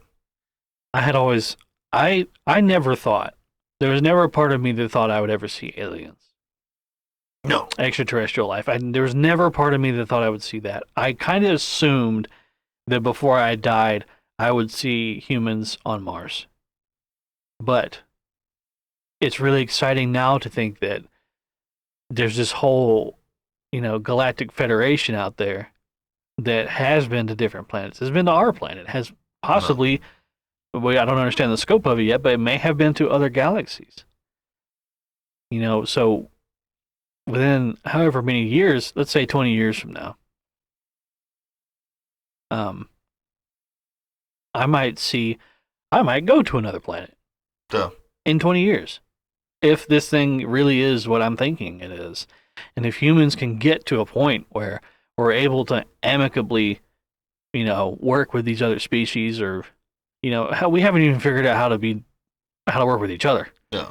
So yeah, why in the fuck would we think that they'd want anything to do with us? Exactly. So, but maybe if it was common knowledge that all that existed and it was right in front of our faces and everybody on this whole planet knew that there's this galactic federation that's working together and, has probably done incredible things like, cured all diseases or whatever. it might be enough of a paradigm shift for humanity to say, okay, we need to stop all this petty shit that we're doing with each other. Yeah, that's really. I really hope that they leak it. I hope they leak it. They're like, yeah, like we have been in contact with them. Mm-hmm. They are real. Yeah, like a government document with the letter heading and everything on the top. Yeah, that's from the Bureau of whoever. Yeah, CIA, FBI. It doesn't matter. The ATF. Yeah, don't worry, we killed them all. Yeah. Like, damn it. We shot their dogs. Yeah, it's like don't talk to the ATF. Yeah, don't talk to the DEA either. So, but if they just came out and said it, they're like, yeah, they're real, and we've known about it for quite a long time. Yeah, I feel like it would change a lot. Just the knowledge. I'm more interested to see what everybody's reaction is. Yeah. I want to see what kind of chaos it causes. Yeah. Oh yeah, there'll definitely be some chaos. No doubt. Yeah, I'm just like I said, I really want to know where we fit in. No. Because there's always going to be, I feel like one of these universal constants is social structure, right? So you have people who are on the top and you have people who are on the bottom, and that's how a society is structured always. So the Galactic Federation itself is a society. Correct. We're just now finding out about them. Maybe. Where do humans fit in? Where do humans fit in 300 years from now? Are we, do we have a seat at the table? No. Are we on, at the kids' table? No. So it's right. I'm excited to see that's all. Well, I'm excited to see where we stack up. Yeah. Probably pretty low. Pretty fucking low. Yeah. If I had to guess. Yeah. Well, I mean, it also brings up another point too, where it's like, even if they did say they're like, yeah, they're here, like they said that they don't want nothing to do with us because we keep fighting amongst one another. Yeah. I really don't think it would really change people. You don't think so? I think they would. I think they keep on with the same fight. Though people who are entrenched in it, yeah, like that's a blip on the radar. Mm-hmm. Like doesn't matter. Yeah, like all the shit going on in the Middle East. Yeah. Yeah, I could see that. Well, that stuff's been going on for generations. Yeah. So that's all they know. That's all their grandparents know. Yeah. Or knew. Well, yeah, it's the same thing that happened with one of those Eastern Bloc countries. Like once the USSR fell, like they stopped fighting the Soviets and then went back to fighting the same war that they had. Yeah. I feel like, what was it? Was it Voyager that we sent out? They had all the, I think it was Voyager. We sent out some satellite several years ago with directions on how to get to our planet and models of humans, what we look like, male and female, and also some audio recordings of, popular music and speeches and stuff like that. Elvis and MLK. Yeah. We sent that shit out into space just like, maybe someone will find it. Yeah. And Stephen Hawking was like, please stop doing that. Please don't fucking do that. Yeah, please don't do that. Well, they found us. Yeah. Well. So, I wonder what alien music is like, because they got to have music, right? I'm really hoping that it's like the Cantina song. Yeah. It's just several different variations of that. George Lucas is like, I fucking knew it.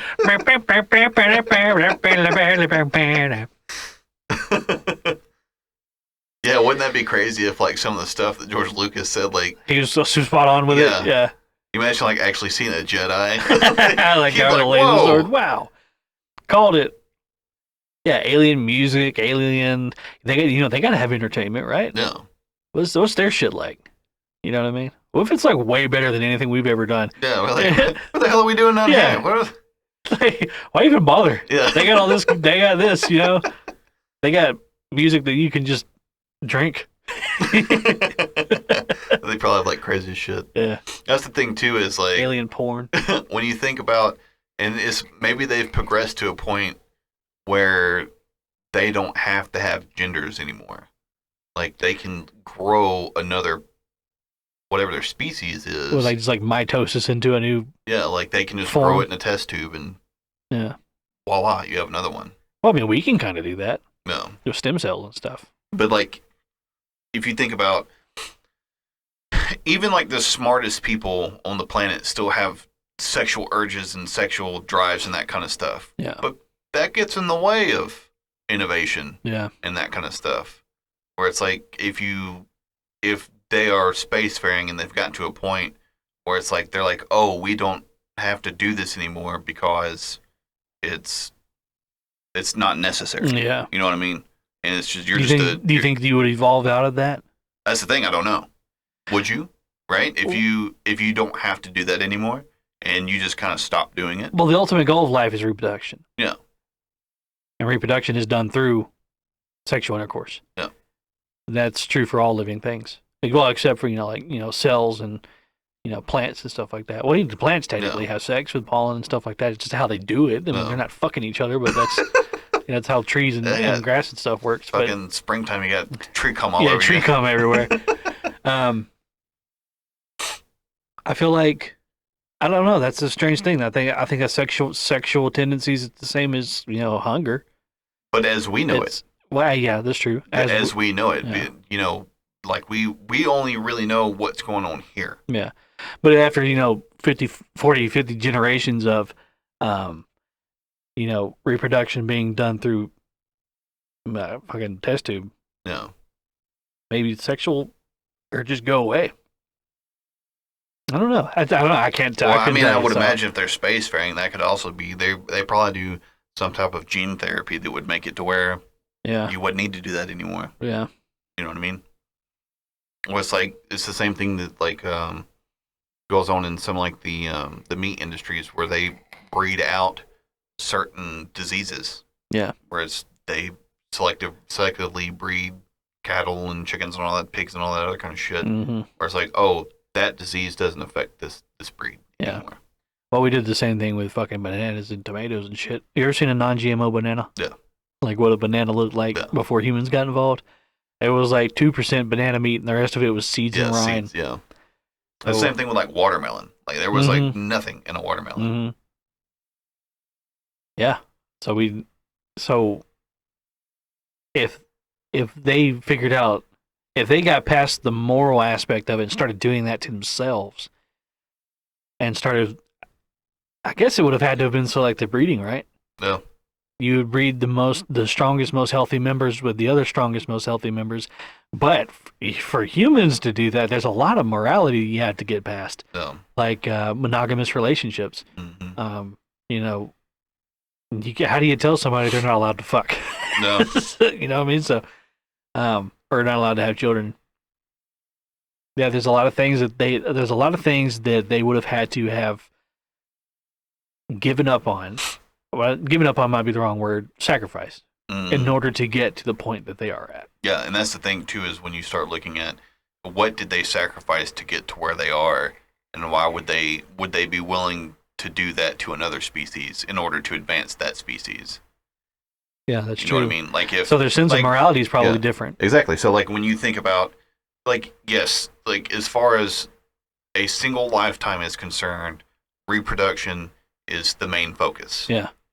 However, as a species, progression is the main focus. Yeah. Right? So when you think of it on a singular level, you have the individual versus the collective. Yes, you have the individual versus the collective, yeah. Right? So they wouldn't, if they had done that to themselves, then they might not recognize the need of the individual as opposed to the collective, right? So, I mean, who's to say? I don't know. I feel like in the coming years we're gonna have some pretty fun stuff to think on and reflect on. I hope that they come down here and they're like, look, you motherfuckers. Yeah. Here's the deal. Here's the thing. Yeah. They just come down here and start shaming us. They make people like walk around with like, they do like that dog shaming or whatever. Oh, I don't know. I'm excited. I'm excited to see where it goes. Yeah, me too. Well, that's all we got time for today, folks. Yep. We really want to apologize for missing the last couple of release dates. Like we said, though, Gary Yeah. and Gary had come down with the vid. I was down with the thickness. Yeah, down with the thickness. Yep. So what's I guess we can call this one Merry Thiccmas. I mean, it's after Christmas, but Yeah, we'll call it Merry Thickness. Yeah. but for the holidays, we'll call it Merry Thiccmas. Yeah. Happy holidays, everyone. Sorry we missed Christmas and New Year's and everything. We hope it was good for you all. We hope that you've enjoyed listening, and we'll try to have some more episodes up pretty soon. You're going out of town here for a while, aren't you? Yeah, this upcoming week I'll be out of town. I'm going to be out of town for probably 2.5 weeks. Okay, so there'll be a little bit of a break between episode 4 and 5, But not as long as this past one. Yeah, not as long because I'm not diseased anymore. Yeah. Well, any closing statements? I just want to say thank you for all the support. Mm-hmm. I have really been blown away Yeah. by how many people are listening to the podcast and enjoying. And like I said, if you want to get in contact with us, you can always reach out to us at thiccboipodcast@gmail.com. And there's also the Facebook page that you can interact with us on if you'd like to do that. One more thing before we go. I want to give a shout out to Avery, the drummer for Bay City Psychos. That's my band. He gave us these new mics here with the stands and the pop filters and everything. Shout out Avery. So shout out to Avery. Thank you very much. Yes, we hope that they worked well and I can get the sound right and everything. It might be a little bit of a learning curve with the new mics, but yeah, thank you, big thank you to Avery. I think that's all I've got to say for today. Yep, I don't think there's anything else that I need to cover. I'm all out of words. Yep. All right, everybody. Thank you and goodbye. Goodbye.